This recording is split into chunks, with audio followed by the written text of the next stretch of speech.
الحمد لله وكفى وسلام على عباده الذين اصطفى اما بعد. اللہ رب العزت نے اس دنیا کو اپنی قدرت کاملہ سے پیدا فرمایا ہے.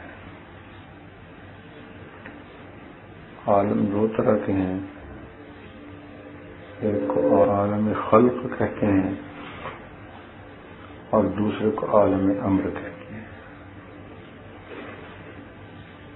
عالم خلق وہ عالم، وہ دنیا جس کو اللہ تعالیٰ نے آہستہ آہستہ تدریجاً درجہ بدرجہ پیدا کیا، جیسے یہ زمین و آسمان کے درمیان کا پورا حصہ. اس میں ہر چیز آہستہ آہستہ بنتی ہے. اگر آپ بیج زمین میں ڈالیں تو کھیتی کے اگ کر پکنے میں بھی کچھ عرصہ لگتا ہے. درخت بوئیں تو اس کو بڑا ہو کر پھل لینے میں کچھ وقت لگتا ہے. حتیٰ کہ عورت اگر امید سے ہو جائے تو بچے کے پیدا ہونے میں کچھ وقت لگتا ہے. ہر چیز تدریجاً ہے، اس لیے کہ اللہ تعالیٰ نے اس کو تدریجاً پیدا کیا.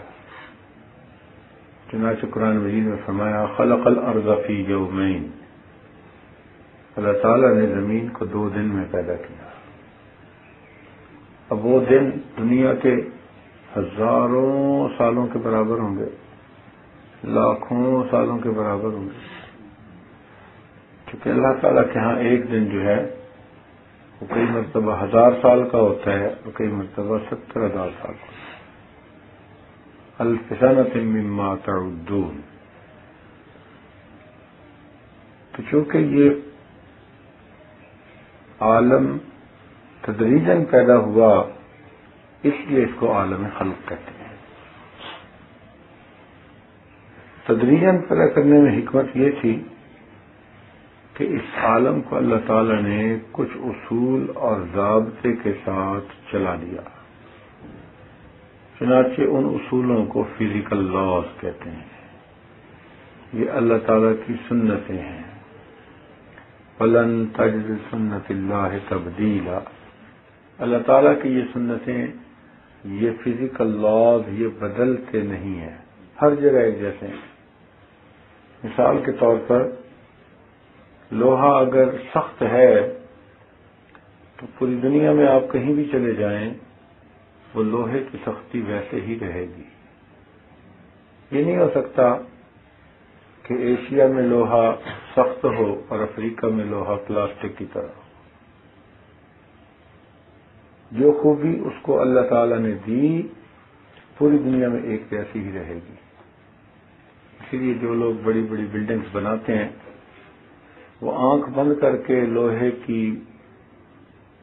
قوت برداشت کو دیکھ کر کہ کتنا لوڈ اٹھا سکتا ہے 100 منزلیں بنا دیتے ہیں اور وہ عمارتیں کھڑی رہتی ہیں اور طوفانوں میں بھی ان کو کچھ نہیں ہوتا.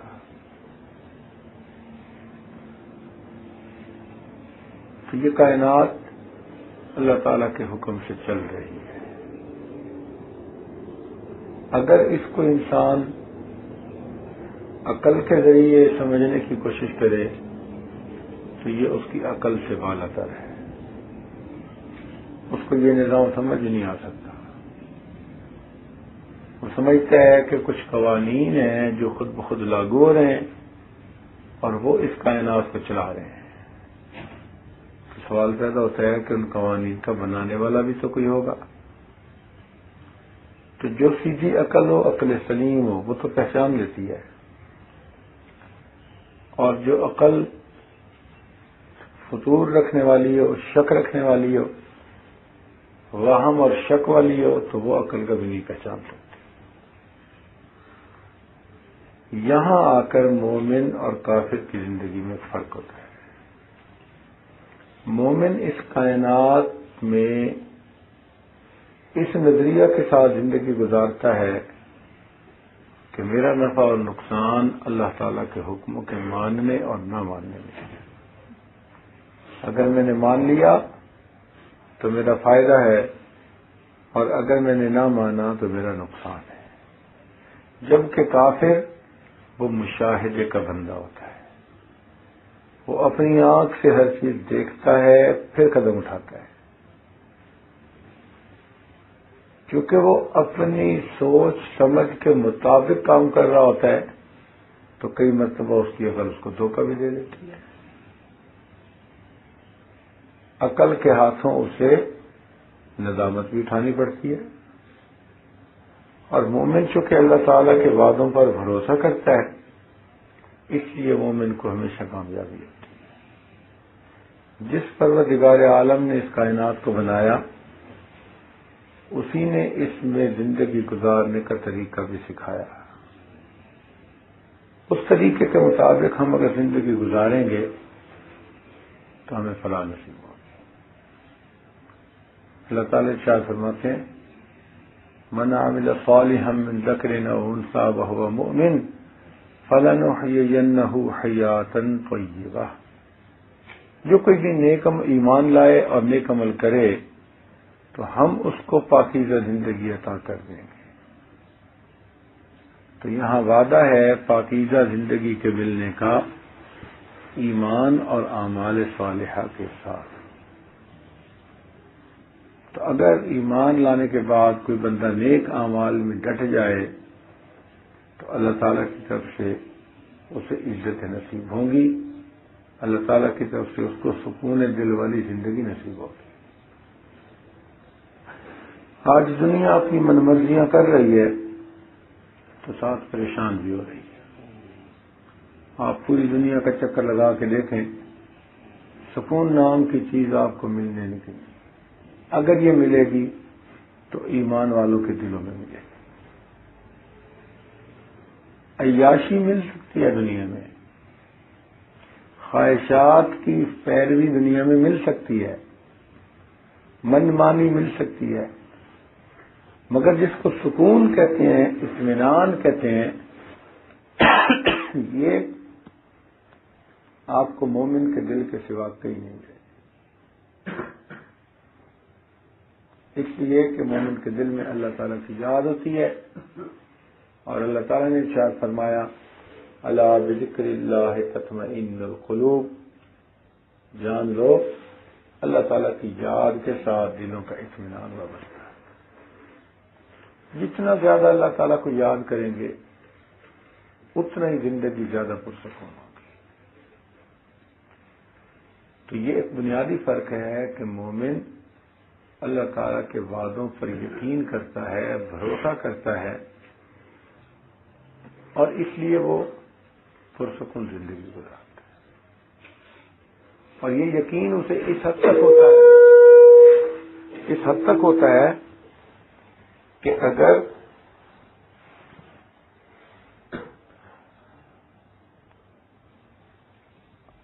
اس سے پوچھا جائے تو وہ کہے گا کہ میرے آنکھ کا دیکھنا تو غلط ہو سکتا ہے، میرے پروردگار کے وعدے جھوٹے نہیں ہو سکتے۔ سیدنا علی رضی اللہ تعالیٰ عنہ فرمایا کرتے تھے کہ مجھے بغیر دیکھے جنت اور جہنم پر اتنا یقین ہے کہ اگر میں ان کو آنکھوں سے دیکھ بھی لوں تو میرے یقین میں ذرہ بھی اضافہ نہیں ہوگا۔ بھائی دیکھیے، آج ہم بھی تو کتنی چیزوں کو بن دیکھے مانتے ہیں۔ سعودی عرب تو تھوڑے لوگوں نے دیکھا ہے اور مانتے سارے ہی ہیں۔ جنہوں نے نہیں دیکھا وہ کیسے مانتے ہیں؟ وہ اس طرح مانتے ہیں کہ لوگ وہاں گئے، انہوں نے حج کیا اور آ کر حالات سنائے۔ اب حالات سن کر ان کو اتنا پکا یقین ہو گیا کہ وہ جا کر اگر بیت اللہ کو آنکھوں سے دیکھ بھی لیں تو ان کے یقین میں اضافہ نہیں ہوگا۔ یہی حال صحابہ کرام کا تھا آخرت کے بارے میں کہ نبی علیہ السلام معراج پر تشریف لے گئے، آپ نے اپنی مبارک آنکھوں سے وہ مناظر دیکھے، اور جب آ کر آپ نے دنیا میں سنائے تو صحابہ کرام کو پکا یقین ہو گیا۔ اتنا کامل یقین تھا کہ وہ فرماتے تھے کہ اب آنکھوں سے دیکھ بھی لیں گے تو ہمارے یقین میں اضافہ نہیں ہوگا. یہ اسی یقین کی بات ہے کہ ایک موقع پر ابو عبیدہ بن جراح رضی اللہ تعالیٰ عنہ سپہ سالار تھے اور ایک مجاہد ان کے پاس آئے اور کہنے لگے کہ حضرت بس تھوڑی دیر میں میری نبی علیہ السلام سے ملاقات ہونے والی ہے، آپ نے اگر کوئی پیغام دینا ہو تو آپ بتا دیجیے. ذرا سوچیں نا اس بات کو کہ یہ کیا عجیب بات ہے. اتنا تو اس کو پکا یقین تھا کہ وہ سپہ سالار کے پاس آ کر یوں کہتا ہے کہ میری ابھی تھوڑی دیر میں نبی علیہ السلام سے ملاقات ہونے والی ہے. یعنی وہ نیت کر چکے تھے کہ آج میں نے ایسا اتنا جہاد کرنا ہے کہ اپنی جان اللہ کے راستے میں پیش کر دینی ہے. تو وہ آ کے امیر لشکر سے کہتے ہیں کہ حضرت میری تھوڑی دیر میں نبی علیہ السلام سے ملاقات ہونے والی ہے، تو آپ بتا دیجئے اگر آپ نے کوئی پیغام لینا ہو. تو انہوں نے آگے سے فرمایا کہ اچھا تم نبی علیہ السلام کی خدمت میں میرے سلام پیش کرنا اور یہ کہہ دینا کہ اے اللہ رب العزت کے پیارے محبوب، آپ نے جو جو وعدے ہم سے کیے ہم نے اپنی آنکھوں سے ان وعدوں کو پورا ہوتا دیکھ لیا. یہ ہوتا ہے کامل یقین، پکا یقین. اللہ اکبر کبیرہ. آج یقین کی کمزوری کی وجہ سے، کمی کی وجہ سے ہم دل میں یقین زندگی گزارتے پھر رہے ہیں. زبانی کہتے ہیں کہ اللہ پالنے والا ہے اور عملاً سوچتے ہیں کہ ہم دفتر سے پل رہے ہیں، ہم اپنے کھیتوں سے پل رہے ہیں. اسی لیے جو لوگ علم دین پڑھتے ہیں ان سے پہلا سوال ہم یہ کرتے ہیں کہ آپ لوگ کھائیں گے کہاں سے؟ بھئی جس پروردگار نے ذمہ لیا کہ وَمَا مِن دَابَّةٍ فِي الْأَرْضِ إِلَّا عَلَى اللَّهِ رِزْقُهَا، وہ پروردگار تو رزق پہنچائے گا بندے کو. وہ تو ایسی طرف سے رزق پہنچاتا ہے جہاں سے بندے کو وہم گمان ہی نہیں ہوتا. لیکن یہ یقین تھوڑے لوگوں کو ہوتا ہے. اکثر لوگ اسی طرح سمجھتے ہیں کہ ہم کاروبار سے پل رہے ہیں اور دکان سے پل رہے ہیں اور دفتر سے پل رہے ہیں. یہ نظر کا دھوکہ ہے. یہ صورتیں ہیں. اللہ تعالیٰ چاہے تو کھیتی کے ذریعے سے پال دیتا ہے اور چاہے تو بغیر کھیتی کے پال دیتا ہے. وہ چاہے تو اسباب کے ذریعے سے انسان کو فائدہ پہنچا دے اور چاہے تو براہ راست فائدہ پہنچا دے. تو یہ دل میں یقین ہونا کہ اگر میں نے اپنے مالک کو راضی کر لیا تو اللہ تعالیٰ اپنے غیبی خزانوں سے مجھے پالیں گے. عبداللہ ابن مبارک رحمۃ اللہ علیہ کے پاس طلباء آئے. اس دوران ایک سائل نے آ کر مانگا تو انہوں نے اپنے ایک شاگرد سے کہا، خادم سے کہا انہوں نے کہ جو روٹیاں پڑی ہیں وہ سب دے دو اللہ کے راستے میں. روٹیاں دے دی گئی. اب کھانے کا بھی وقت ہو گیا. جب کھانے کا وقت ہوا تو ایک آدمی کھانا لے کے آیا تو عبداللہ ابن مبارک رحمۃ اللہ نے فرمایا کہ ذرا گنو روٹیاں کتنی ہیں. اس نے کہا کہ حضرت 90 روٹیاں اور سالن لے کے آیا. فرمانے لگے ہماری نہیں ہے. تو خادم نے پوچھا کہ حضرت ہماری کیوں نہیں ہے؟ فرمایا اس لیے کہ جو روٹیاں میں نے کہیں تھی دے دو وہ 10 تھیں اور اگر 10 کا بدلہ مجھے ملے تو من جاء بالحسنۃ فلہ عشر امثالھا. 10 گنا تو ملنا ہی ہے نا، اس سے تو نیچے کا کوئی مسئلہ ہی نہیں. تو کم از کم تو 10 گنا ہوتا نا، تو 100 روٹیاں ہونی چاہیے تھی، 90 نہیں ہونی چاہیے. اس نے کہا حضرت یہ کھانا ہمارا ہی ہے. جب آپ نے مجھے حکم دیا کہ روٹیاں فقیر کو دے دو تو میں نے 9 دی تھی، ایک رکھ لی تھی کہ شاید آپ کو کھانے کی ضرورت پیش آئے، تو 9 کے بدلے 90 مل گئی، سمجھ لگے ہاں یہ ہمارا ہی رزق ہے جو اللہ نے ہمیں واپس لوٹا دیا۔ اتنا یقین تھا ان لوگوں کو کہ اللہ تعالی ہمارے ساتھ ایسا معاملہ کریں گے۔ اس کے بعد بستانی رحمۃ اللہ علیہ فرمایا کرتے تھے، ساری زمین تانبے کی ہو جائے اور ساری مخلوق میری عیال بن جائے اور سارا سال آسمان سے ایک قطرہ بھی پانی بارش کا نہ برسے، مجھے پھر بھی پرواہ نہیں، اللہ تعالیٰ میری اتنی عیال کو پھر بھی پال کے دکھائیں گے۔ حیرت کی بات تو یہ ہے کہ جس چیز کا ذمہ اللہ تعالیٰ نے لیا اس کے لیے ہم فکر مند ہوتے پھرتے ہیں، اور جس چیز کا ہمیں ذمہ دار بنایا کہ نیم کامال کرو ان میں ہم سستی برتتے پھرتے ہیں۔ دنیا میں آدمی دوسرے کے کام میں دخل اندازی کرتا پھرے نا تو اس کو کہتے ہیں تجھ کو پرائی کیا پڑی اپنی نبیڑ تو۔ ہمارا حال دیکھو کہ جس کا ذمہ پروردگار نے لیا کہ وما من دابۃ فی الارض الا علی اللہ رزقها، کہ جو بھی زمین پہ چلنے والی اور جاندار ہیں ان سب کا رزق ہمارے ذمہ ہے، اس کے لیے پریشان کرنا کیا چاہیے؟ ہاتھ باندھ کے گھر بیٹھ جائیں؟ نہیں، اپنی طرف سے کوشش کرنی چاہیے اور نتیجہ اللہ تعالیٰ کی ذات پہ چھوڑ دینا چاہیے۔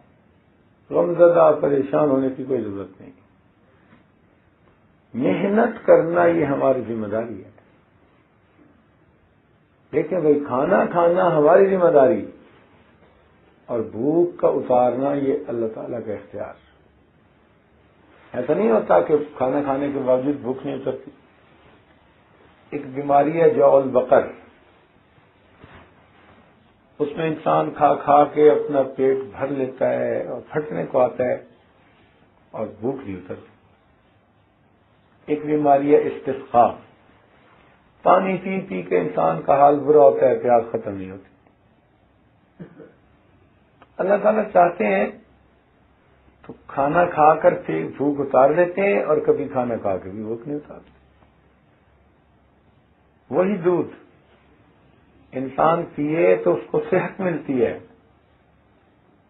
اور کئی مرتبہ اسی دودھ کو پینے سے اللہ تعالیٰ انسان کی موت واقع ہو جاتی ہے۔ لوگ کہتے ہیں جی فوڈ پوائزننگ ہو گئی۔ تو وہ جس چیز کو چاہتے ہیں خیر کا سبب بنا دیتے ہیں، جس کو چاہتے ہیں شر کا سبب بنا دیتے ہیں۔ خیر اور شر اللہ تعالیٰ کے اختیار ہے، نفع اور نقصان اللہ تعالیٰ کے اختیار ہے۔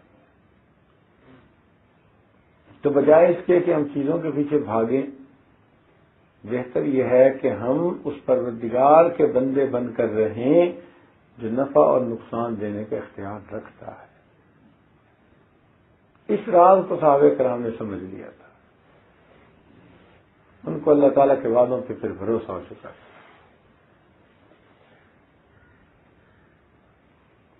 پکا یقین ہو گیا تھا اللہ تعالیٰ کے وعدوں پر۔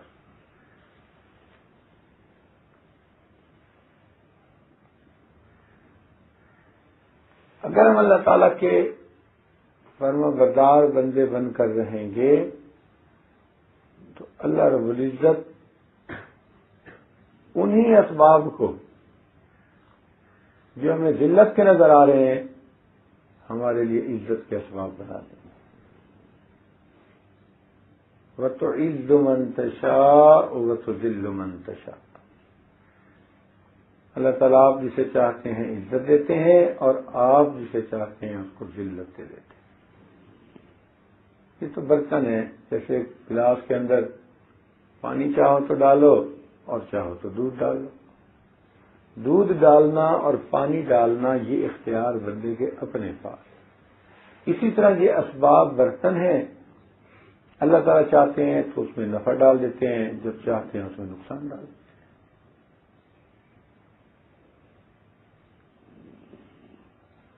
انسان سوچتا ہے کہ میں فائدے کا کام کر رہا ہوں، اور وہ اپنے لیے نقصان خرید رہا ہوتا ہے.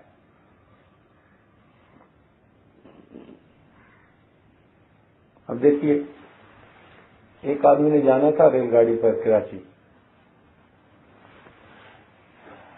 تو وہ بیچارہ ٹکٹیں بک کروانے کے لیے سارا دن ریلوے اسٹیشن پہ پھرتا رہا ریزرویشن کے لیے. ادھر سے بھی سفارش کروائی، ادھر سے بھی سفارش کروائی، بڑی کوشش کے باوجود شام تک اس کی سیٹ ریزرو نہ ہوئی. تو گھر آیا، تھکا ہوا بھی تھا، پریشان بھی تھا، بڑا مایوسی کے عالم میں بیوی کو کہتا ہے کہ میں نے سوچا کہ میں چلا جاؤں، سیٹ نہیں ملی، کیا کروں، بہت پریشان ہوں، میں فلاں وقت پہنچنا چاہتا تھا، اب نہیں میں پہنچ سکوں گا. اب بڑا غمزدہ ہے کہ سارے دن کی محنت ضائع گئی، اور یہ بھی دل میں سوچتا ہے کہ میرے رب نے میری دعا قبول نہیں کی. اگلے دن جب صبح ہوئی تو اس بندے نے اخبار پڑھی تو اس میں خبر موٹی لگی ہوئی تھی کہ جس ریل گاڑی پر یہ سیٹ ریزرو کروانا چاہتا تھا اس کے راستے میں ایکسیڈنٹ ہوا اور 400-500 آدمی یا زخمی ہوئے یا فوت ہو گئے. تو پڑھنے کے بعد اللہ کا شکر ادا کرتے بیٹھ گیا کہ شکر ہے میرے اللہ، میری کوشش کے باوجود آپ نے مجھے بچا لیا اس مصیبت سے. اب دیکھیے، وقت سے پہلے کیا تھا کہ اس کام کے نہ ہونے سے غمزدہ ہوتا پھر رہا تھا، شکوے کر رہا تھا، اور جب حقیقت کھلی اب اللہ تعالیٰ کا شکر ادا کر. یہی بندے کا حال ہے، کیونکہ اس کی آنکھوں کے آگے پردے ہیں، اس کو نہیں پتا کہ میرے مولا نے جو کیا اس میں میرے لیے حکمت کیا تھی. حقیقت یہ ہے کہ اللہ تعالیٰ بندے کے لیے جو کرتے ہیں اس میں حکمت ہوتی ہے، اس کے دینے میں بھی حکمت ہوتی ہے، اس کے نہ دینے میں بھی حکمت ہوتی ہے. لیکن اب بچے کو ماں کینڈی کھانے کے لیے دے لیتی ہے، لیکن بچہ انگارہ اٹھانے کے لیے کہے تو ماں نہیں اٹھانے دیتی. ماں میں محبت بھی ہے، شفقت بھی ہے، وہ دینا بھی چاہتی ہے، اپنے بچے کا رونا دیکھ بھی نہیں سکتی، مگر بچے کو انگارے کو ہاتھ نہیں لگانے دینا چاہتی. اس لیے کہ ماں جانتی ہے یہ ہاتھ لگائے گا تو یہ انگارہ اس کو جلائے گا.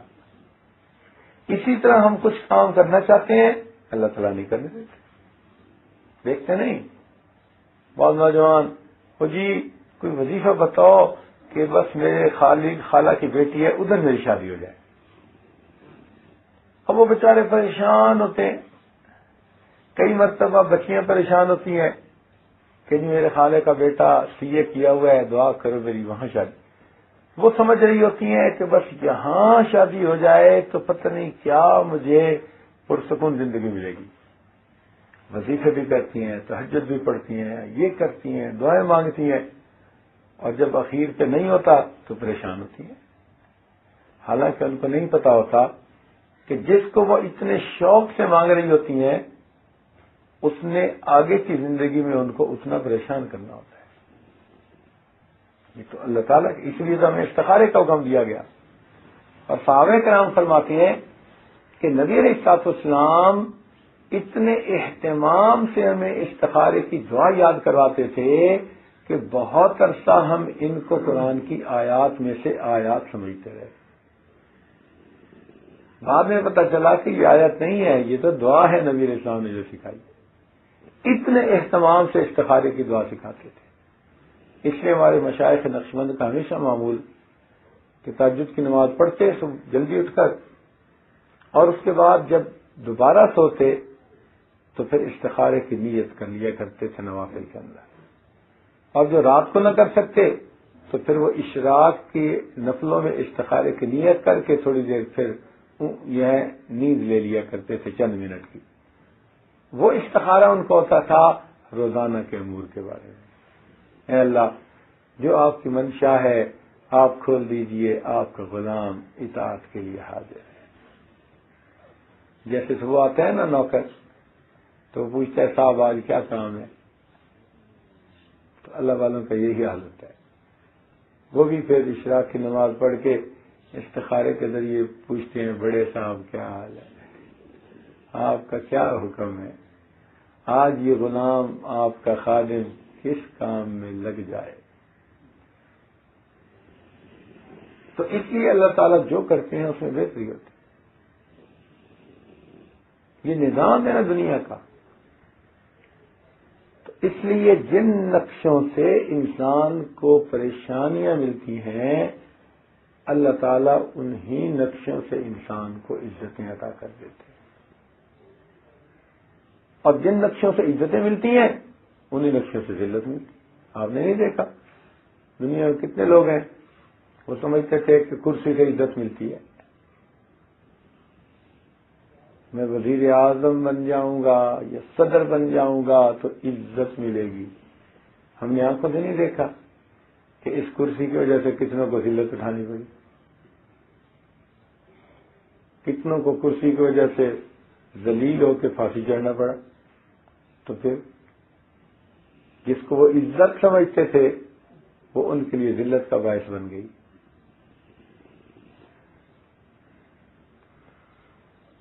تو عالم اسباب میں مومن اسباب اختیار کرے مگر نتائج کو اللہ تعالیٰ کی ذات پر چھوڑ دے۔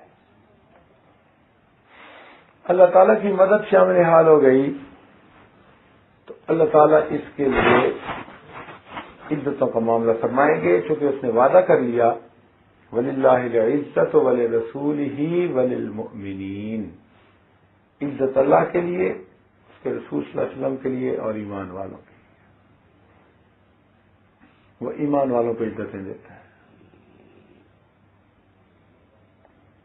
ہمارا پروردگار اتنا کریم ہے کہ وہ اپنے بندوں کو دنیا میں لیٹ ڈاؤن نہیں ہونے دیتا۔ آج ذرا سا کوئی با اختیار ہو نا افسر تو وہ اپنے کسی ماتحت کو کہتا ہے تم جو مرضی کرو میں تمہیں لیٹ ڈاؤن نہیں ہونے دیتا۔ دیکھو دنیا کے لوگوں کا یہ حال ہے، اللہ تعالیٰ تو اختیار والے ہیں۔ غور کیجیے، کیونکہ عالم اسباب ہے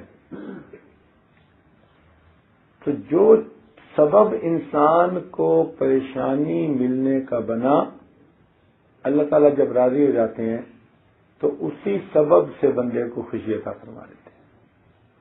اب اس کی طرح مثالیں ایک دو سن لیجیے، توجہ فرمائیے گا کہ حضرت یوسف علیہ السلام جب والد سے جدا ہوئے تو حضرت یعقوب علیہ السلام ان کی یاد میں بہت روتے تھے، حتیٰ کہ روتے روتے وَابْيَضَّتْ عَيْنَاهُ مِنَ الْحُزْنِ فَهُوَ كَظِيمٌ، ان کی آنکھیں سفید ہو گئی، بینائی چلی گئی، بینائی چلی گئی، یہ حالت ہو گئی۔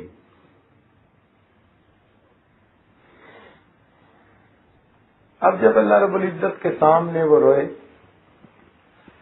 اور فرمایا کہ انما اشکو بثی وحزنی الی اللہ، یعنی اپنے آپ کو اللہ تعالیٰ کے حضور پیش کیا، اللہ میں آپ ہی سے شکایت کرتا ہوں اور اپنا حزن آپ کے سامنے ہی بیان کرتا ہوں۔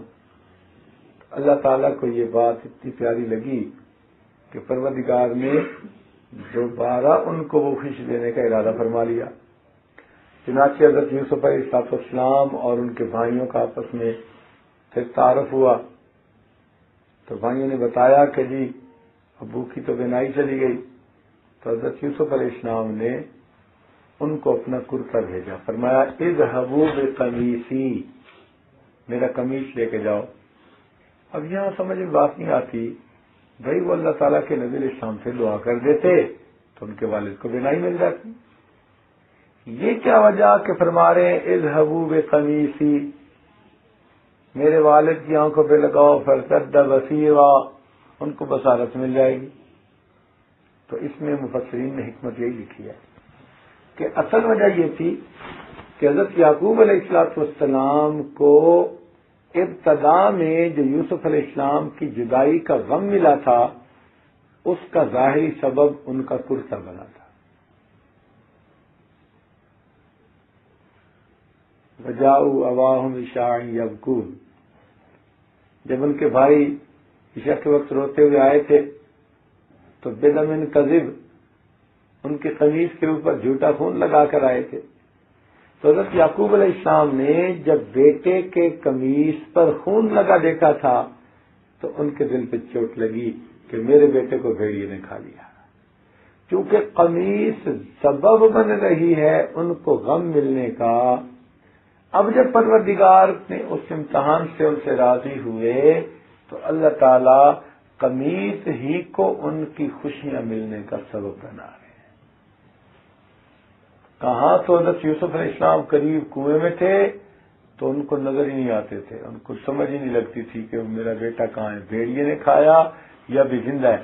اور کہاں ابھی میلوں دور قمیص لانے والے ہیں تو فرمانے لگے انی لاجد ریح یوسف، مجھے یوسف کی خوشبو آ رہی ہے. واہ میرے مولا، آپ جب کھول دیتے ہیں دیواروں کے نقشے تو پھر میلوں سے بندے کو خوشبو آ جاتی ہے. اور جب دروازے کے جب آگے پردے ڈال دیتے ہیں تو قریب کنویں میں پڑے ہوئے بچے زندہ ہوتے ہیں، وہ نظر نہیں آتے. تو جو سبب تھا پریشانی ملنے کا وہی سبب ملا انسان کو، ان کو خوشی ملی. اسی طرح ایک مثال اور سن لیجیے، توجہ فرمائیے گا کہ حضرت موسیٰ علیہ السلام کی والدہ، ان کو حکم ملا کہ تم اپنے بیٹے کو دریا میں ڈال دو. فَإِذَا خِفْتِ عَلَيْهِ فَأَلْقِيهِ فِي الْيَمِّ. اب ان کی والدہ کو یہ مشکل کام نظر آتا تھا اپنے جیتے جاگتے بیٹے کو پانی میں بہا دینا. یہ کیفیت مرد شاید مشکل سمجھیں، ماں آسانی سے سمجھ سکتی ہے کہ اس کو اولاد سے اتنا پیار ہوتا ہے کہ اپنے آپ سے بڑھ کر، اور اپنے زندہ بیٹے کو اس طرح دریا کے اندر ڈال دینا، اللہ اکبر، بڑا امتحان تھا اس کے لیے. تو حضرت موسیٰ علیہ السلام کی والدہ کے دل کو غم مل رہا ہے مگر وہ حکم خدا کو پورا کر رہی ہے. غم زدہ دل کے ساتھ حکم خدا کو پورا کر رہی ہے. چنانچہ اللہ تعالیٰ قرآن مجید میں فرماتے ہیں اِن کانت لتبدی بہ لولا اربتنا علی قلبہا، اگر اس کے دل کو ہم گرا نہ دیتے تو وہ تو راز کو کھول ہی بیٹھتی، رو پڑتی اور لوگوں کو پتہ چل جاتا یہ بیٹا اس کا ہے. اللہ تعالیٰ نے ان کے دل کو گرا دے دی، سکون پر سکون ہو گئی. اب جب وہ اللہ تعالیٰ کے حکم پر پرسکون ہو گئی باوجود اس کے دل غم زدہ تھا تو اللہ تعالیٰ کی طرف سے ان کا امتحان ختم ہوا. تو اللہ تعالیٰ نے ان کو خوشی دینی چاہیے تو کس سبب سے دی؟ پانی کے سبب سے دی. پانی سبب بنا تھا ان کو غم ملنے کا. اور جب بنی اسرائیل کو نجات ملی تو کس سے ملی؟ پانی سے. پانی میں اللہ تعالیٰ نے فرعون اور اس کی فوج کو غرق کر دیا اور بنی اسرائیل کو اللہ نے نجات عطا فرما دی. تو اس سے پتہ چلتا ہے کہ جو سبب بنتا ہے انسان کی پریشانی کا، اگر انسان حکم خداوندی پر جمع رہے اللہ تعالیٰ اسی سبب کو خوشی کا سبب بنا دیتے.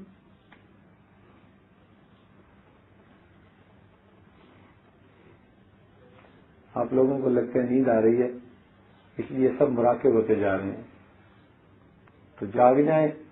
ایک بات سنا کے میں بھی بات مکمل کر دیتا ہوں. زیادہ دیر بٹھانا مقصود نہیں، ایک بات سمجھانا مقصود ہے. آپ جلدی سمجھ لیں گے تو جلدی چھٹی ہو جائے گی، دیر سے سمجھیں گے تو ہم بھی لگے رہیں گے. تو اس لیے مراقبے اس وقت جو ہے وہ کرنے کی ضرورت نہیں، بات کو دل کے کانوں سے سننے کی ضرورت ہے. جلدی سمجھ لیں تو جلدی چھٹی. کیا ارادے ہیں؟ جلدی چھٹی کے تو جلدی سمجھ لیں، اور اگر مراقبے میں چلے جائیں گے تو پھر ہم بھی بٹھائے رکھیں گے. اچھا ایک بات سن لیجیے، بات بڑے کام کی ہے۔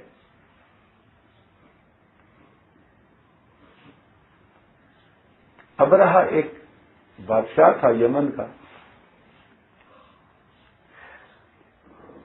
بڑی طاقت تھی اس کے پاس،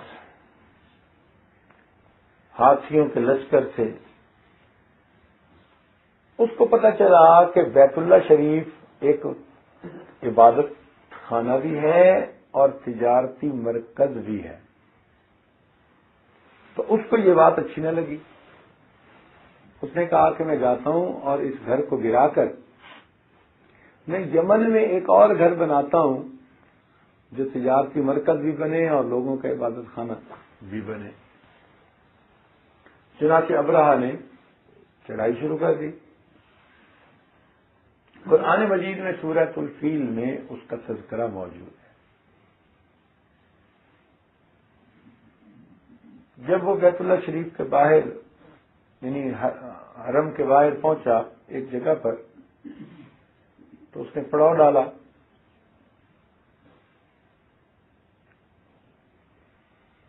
عبد المطلب کے 70 اونٹ تھے جو چر رہے تھے،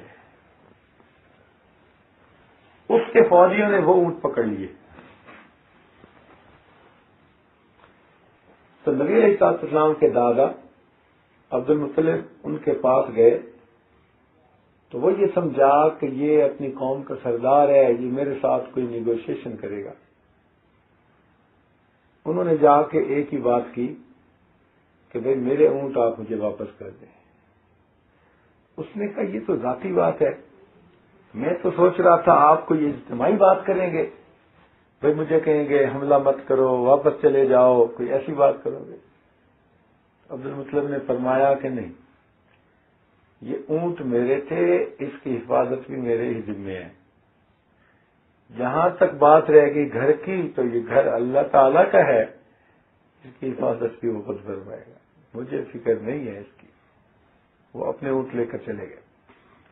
چنانچہ اگلے دن ہاتھی والے نے اپنے لشکر کو تیار کیا کہ چلو آج ہاتھیوں کے پاؤں سے اس عمارت کو روند ڈالو، مٹا دو اس کو صفحہ ہستی سے، اور آج کے بعد یہ مرکز ختم، اور جس کو میں نے گھر بنایا وہ مرکز شروع ہو جائے گا۔ اس وقت اللہ تعالیٰ کا حکم آیا، چنانچہ چڑیاں پرندے چھوٹے چھوٹے آئے جن کی چونچوں میں کنکریاں تھیں، اور ان کنکریوں کو انہوں نے ایسے پھینکا کَعَصْفٍ مَأْکُولٍ کہ لوگ ہاتھی سب کچھ کھائے ہوئے بھوسے کی مانند بن گئے۔ اب یہ واقعہ قرآن مجید میں بھی ہے، یہ واقعہ قرآن مجید میں بھی ہے۔ یہاں آپ کو میں 2 علمی نقطے پیش کرنا چاہتا ہوں۔ ظاہری سطح پہ انسان سوچے تو وہ کہے گا کہ قرآن پاک کی ہر آیت میں آنے والے لوگوں کے لیے کوئی نہ کوئی عمل کا سبق ہوتا ہے، تو اس صورت میں تو ہمارے لیے کوئی سبق نہیں ہے، یہ صورت پرانی ہو گئی۔ تو جیسے فرنگی ذہن رکھنے والے کچھ مسلمان کہہ دیتے ہیں کہ جی یہ قرآن پاک تو 1400 سال پرانا ہے، تو ان کے ذہن میں یہ بات آتی ہے کہ اس صورت کا کیا فائدہ؟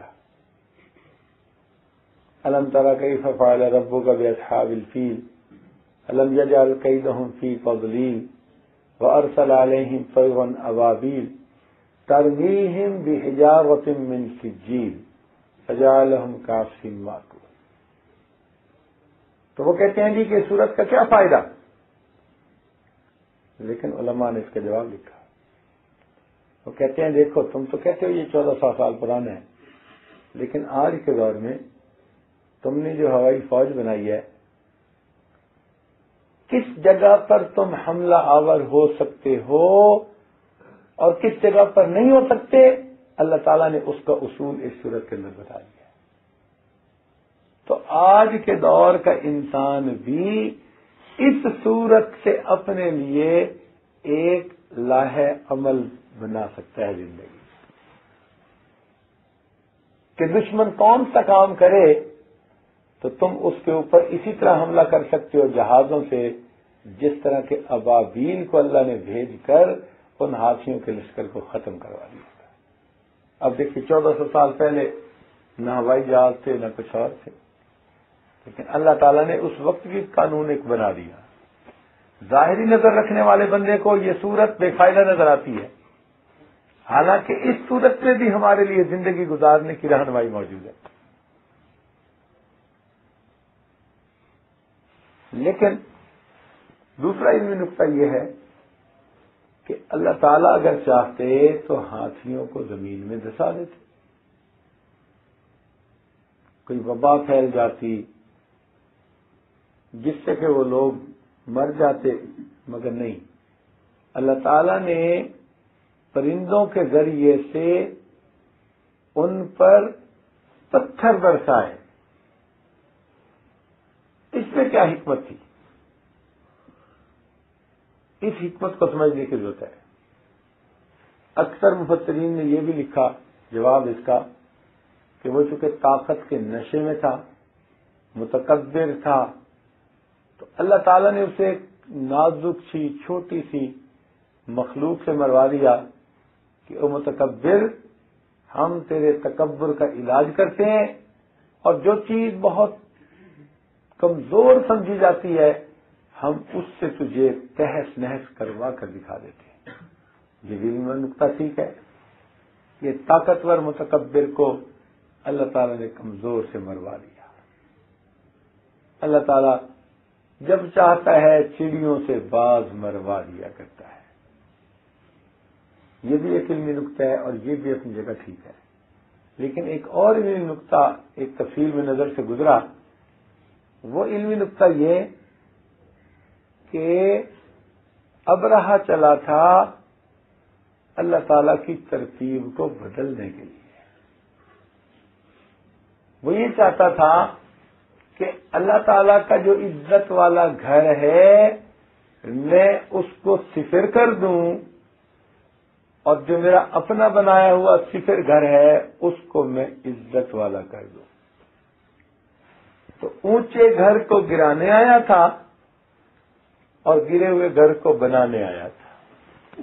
تو گویا اپنے ذہن میں وہ ترتیب کو الٹنے کے لیے آیا تھا کہ اللہ تعالیٰ کی بنائی ہوئی ترتیب کو میں الٹنے چلا ہوں۔ یہ راز ہے سورت کے اندر۔ اب دیکھیے، جب وہ اللہ تعالیٰ کی بنائی ہوئی ترتیب کو الٹنے کے لیے آیا تو اللہ تعالیٰ نے اس کے جواب میں اپنی بھی ترتیب الٹ دی۔ فرمایا میرے بندے، عام ترتیب یہ ہے تو صیاد بنتا ہے اور پرندے صید بنتے ہیں، تیرا شکار بنتے ہیں، یہ میری فطرتی اور خدائی ترتیب ہے، لیکن آج تو ترتیب بدلنے کے لیے آیا، میں تیرے ساتھ ویسا ہی معاملہ کرتا ہوں جیسا تو کرنے آیا، میں بھی ترتیب بدل لیتا ہوں۔ آج تو صید بنے گا اور میرے پرندے تیرے صیاد بنے۔ پہلے تو نشانے مارتا ہے تو پرندے مرتے ہیں، آج پرندے نشانے لگائیں گے اور ٹھیک ٹھیک نشانے لگا کر تجھ کو تہس نہس کر کے دکھا دیں گے، تاکہ پروردگار عالم کی یہ بات کھل جائے کہ جو اللہ تعالیٰ کی بنائی ہوئی ترتیب کو الٹنا چاہتا ہے اللہ تعالیٰ اسی ترتیب سے اس بندے کو تہس نہس فرما دیا۔ دیکھیے، ننھے پرندوں نے ہاتھیوں کو ایسے کر کے رکھ دیا جیسے کھایا ہوا بھوسا ہوتا ہے۔ ہاں میرے مولا، تو معلوم ہوا کہ اگر ہم اللہ تعالیٰ کی مدد کو ساتھ لیں گے تو ذلت کے نقشوں میں سے عزت دکھا دے گا، اور عزت کے نقشوں میں سے اگر چاہے گا کسی سے ناراض ہوا تو وہ ذلت دکھا دے گا۔ تو اصل چیز اسباب کو اختیار کرنا نہیں، مسبب الاسباب کو اپنے ساتھ لینا ہے، اس کی مدد اپنے ساتھ لینی ہے۔ سچی بات اب کرتا ہوں کہ آج اگر خبر لگے نا کہ فلاں ملک نے 500 جہازوں کے ساتھ ایک وقت میں حملہ کیا تو لوگوں کی آنکھیں کھلی رہ جاتی ہیں۔ 500 جہازوں سے ایک وقت میں حملہ کیا، کتنی بڑی طاقت ہے۔ سنو، یہ 500 جہاز کیا کیے کرتے ہیں؟ میدان بدر میں اللہ رب العزت نے اپنے پیارے محبوب صلی اللہ علیہ وسلم کی مدد کے لیے 5000 فرشتوں کو اتارا تھا۔ اب ایک فرشتے کی طاقت کا اندازہ لگا سکتے ہیں؟ جبریل السلام جب دایاں پر پھیلاتے ہیں مشرق کو ڈھانپ لیتے ہیں، بایاں پھیلاتے ہیں مغرب کو ڈھانپ لیتے ہیں۔ ان کی تیز رفتاری کا یہ عالم ہے کہ اگر سدرۃ المنتہا پہ وہ ہوں اور پانی کا قطرہ زمین سے 1 بالش کے فاصلے پر ہو تو اس سے پہلے کہ پانی کا قطرہ زمین پر گرے وہ سدرۃ المنتہا سے زمین پر آ کر پھر واپس جا سکتے ہیں۔ اتنی تیز رفتاری ہے، اتنی جسامت ہے، اور طاقت کا یہ حال کہ قوم لوط کو عذاب دینا تھا تو پر کے کونے سے انہوں نے زمین کے ٹکڑے کو اکھاڑا اور آسمان کی بلندیوں پر لے جا کر اس کو الٹ دیا تھا۔ ایک فرشتے کی طاقت کا جب یہ عالم ہے تو جس قوم کی مدد کے لیے، جس جماعت کی مدد کے لیے اللہ تعالی نے 5000 فرشتوں کو اتارا تو یہ کتنی بڑی اللہ نے ان کی مدد فرمائی ہے۔ یہ 150 جہاز کیا حیثیت رکھتے ہیں؟ تو اصل تو انسان کو ایسی زندگی گزارنی چاہیے کہ بجائے اس کے کہ 500 جہازوں والا ملک ہماری مدد کو آ جائے، بلکہ ان فرشتوں کا پروردگار ہماری مدد کے ارادے فرما لے۔ جب وہ مدد کے ارادے فرما لیتا ہے تو پھر اللہ تعالیٰ بندے کی حفاظت کر کے دکھا دیتا ہے۔ تو دعا ہے اللہ تعالیٰ ہمیں اپنی ذات کے ساتھ یقین کامل نصیب فرمائے اور ہمیں اسباب سے بالا تر ہو کر سوچنے کی توفیق دے، اور ہمیں اپنی نگاہیں مسبب الاسباب پر جمانے کی توفیق نصیب فرمائے۔ وآخر دعوانا ان الحمد للہ رب العالمین۔